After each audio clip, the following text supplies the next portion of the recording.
You ever watch TV or a movie and you're just wondering how they stick stuff like this onto stuff that obviously didn't have that before? Text, logos, whatever. You're boring them already. No, I'm not. Yes, you are. No, I'm not. You should let me do it. Would you rather do this? Welcome back to the channel, my friend. Today, we're diving into Davinci Resolve and the Planar Tracker. I'm going to show you how I did this intro and some other things and some caveats to deal with that node in the Fusion page of Resolve. So let's get started.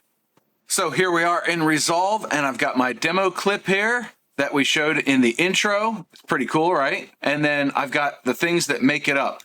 Before we get started, I just want to let you know these two clips were lined up and then trimmed for length prior to doing this tutorial, and that way everything lines up once I'm done, as you'll see in a minute. So to start the process, all we have to do is select these two video clips, right click, come up to New Fusion Clip, click on that. Resolve has made it a Fusion clip. It looks weird, right? Well, we're going to right click and then we're going to say Open in Fusion Page. And once we're in the Fusion page, click on the merge, backspace to get rid of it. We'll drag the Media 2 up and we'll press 1 on our keyboard and it brings it into the first viewer. So we know that this is the base footage. Let's rename it base. And if we press 1 on the second clip, we know that this is our insert. So we'll press F2 again and rename it insert. This will help keep things kind of organized. So we're going to click on base, press shift space, and then we're going to type in plane, and Planar Tracker comes up. So we're going to click add, and then we're going to start by just drawing a box on our object. And this clip is pretty much a best case scenario. I've got another one that is less perfect, and I'll show you that after we're done with this one. But if you notice here, I've got my cross marks, X marks, whatever. These are just high contrast points for Resolve to track.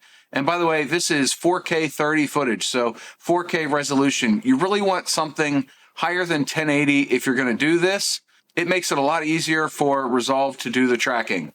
Over here in our inspector, we're going to change the tracker to hybrid point area, and we're going to click set because we're not at the first frame. We need to set it. This is our reference frame. This is where we started. And then we're going to click on the first icon, track to start. And that's going to track our footage all the way to the start of the clip. And this takes a little bit of time depending on the speed of your computer. Now that that's done, press the go button and it goes back to our reference frame, reference time. And we're going to click this right-hand icon, which is track to end.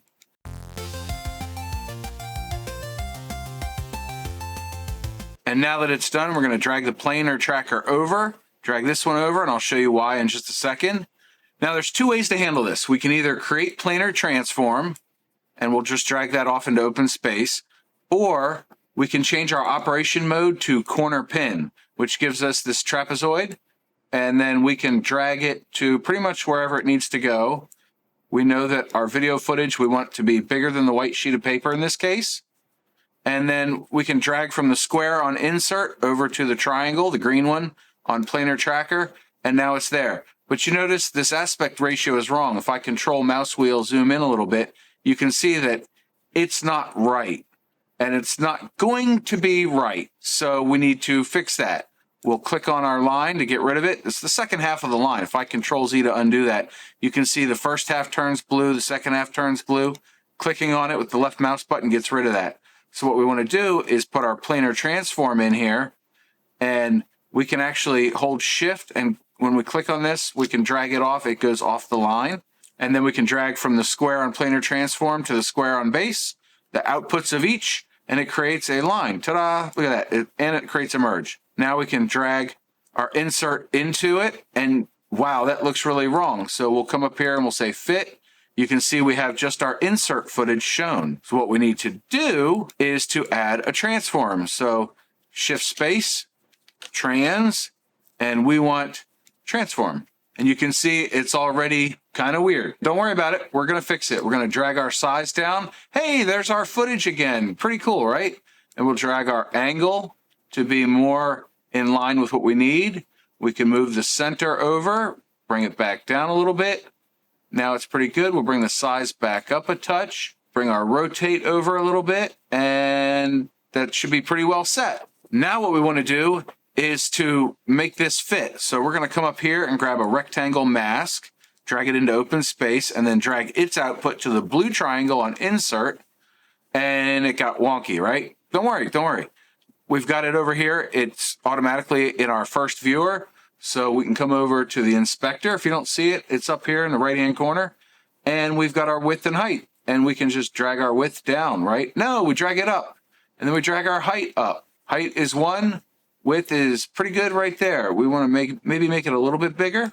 There you go. We can drag the height down a little bit, kind of give us more of a letterbox, and now it's done, right? Well, we need a little bit more room here. After the transform, shift space bar, we want to really sell the effect. We'll type in drop, select drop shadow, add it in, boom. Okay, it's a little too much. We want to change the drop distance, lower it just a little bit because it's pretty close to the cardboard, and there it is. And if we go ahead and zoom in, you can see my fingers are overwritten by this video. That's fixed by a magic mask. If you have the studio version of Resolve, you can use the magic mask now, or you could drag in a curve or a polygon mask and could rotoscope it yourself by hand. I used to do it that way, but I bought the studio version so I could do magic mask, among many other things. So anyway, I highly recommend the studio version of Resolve, especially if you're going to do any kind of high-level editing. It does involve more GPU and yada yada features. You can look at websites on your own. Now back to the tutorial. And just to show you that I did that, we'll go to the Fusion page on the original clip, and you can see the magic mask here. So we just did the same thing. And magic mask, basically in this clip here, this frame here, I drew 3 lines over my 3 fingers, and then I tracked it through the whole thing. And it just really helps sell the effect. And that, my friend, is kind of a best case scenario of the Planar Tracker. Feel free to stop watching now. Or you can see the other way to use the Planar Tracker in my second, less perfect clip, where I show me pointing at a Chick-fil-A, but with a video. Ta-da! Isn't that fun? I actually was playing around with having my logo in there too, but video's more fun. But I do want to show you how to do this. So we're going to select these 3 clips just like before. Right click, say new Fusion clip. Then we'll make sure it's selected.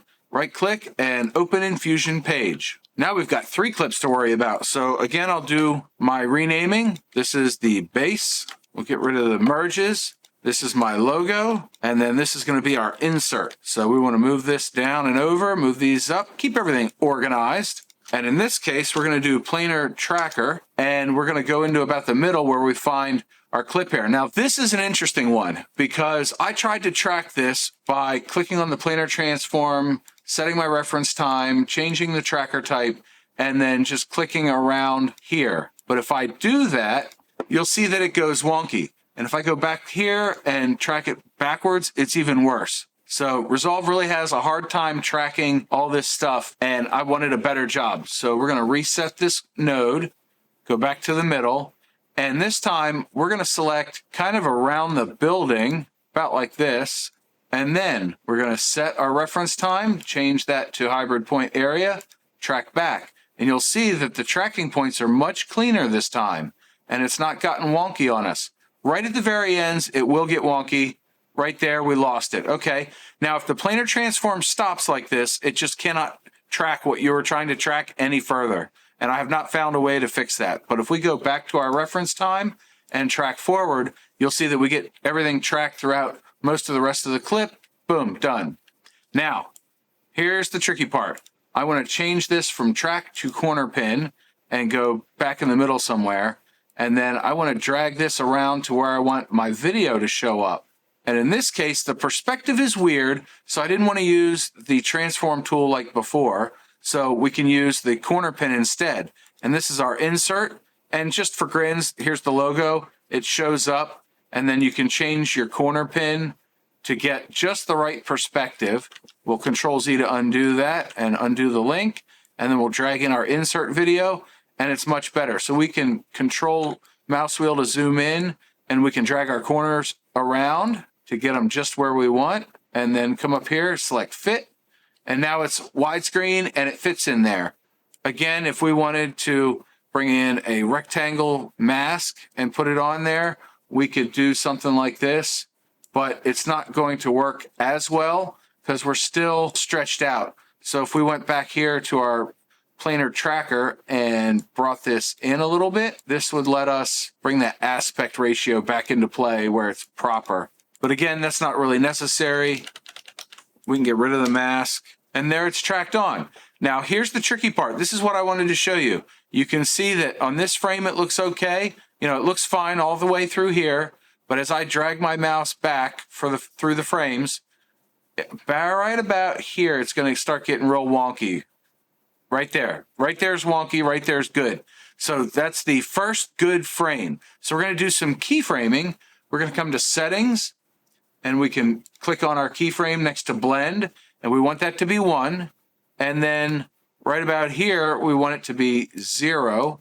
Nobody's really going to notice the 1 frame with the 50% opacity. Scrolling over to the end, we want to do the same thing. It's going to be real good until right there. It actually tracked it really well. So we want to be 1.0 for our blend here, and on very next frame, 0, because we saw that in this area on both ends, it was, yeah, there it is right there. So this green line area would actually show the insert video if that was still visible here. So we got rid of it, and now it's not interfering with the rest of our clip, and away we go. And again, you can use the magic mask, because right here, my finger is overwritten by the video. Look at that. See, it's cut off. Oh my goodness. But you can use magic mask to fix that.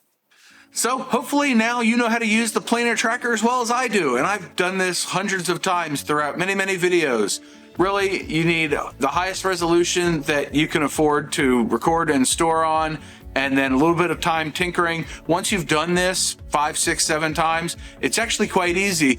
Way back, one of my first videos, it took me hours to get this to work right. So hopefully I have now taught you how to use it, and it does not take you hours to get it to work right.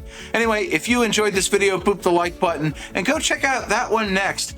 It's another Resolve tutorial. We have a lot of fun with Resolve around here. And if you like that sort of thing, you ought to subscribe. See you in the next video.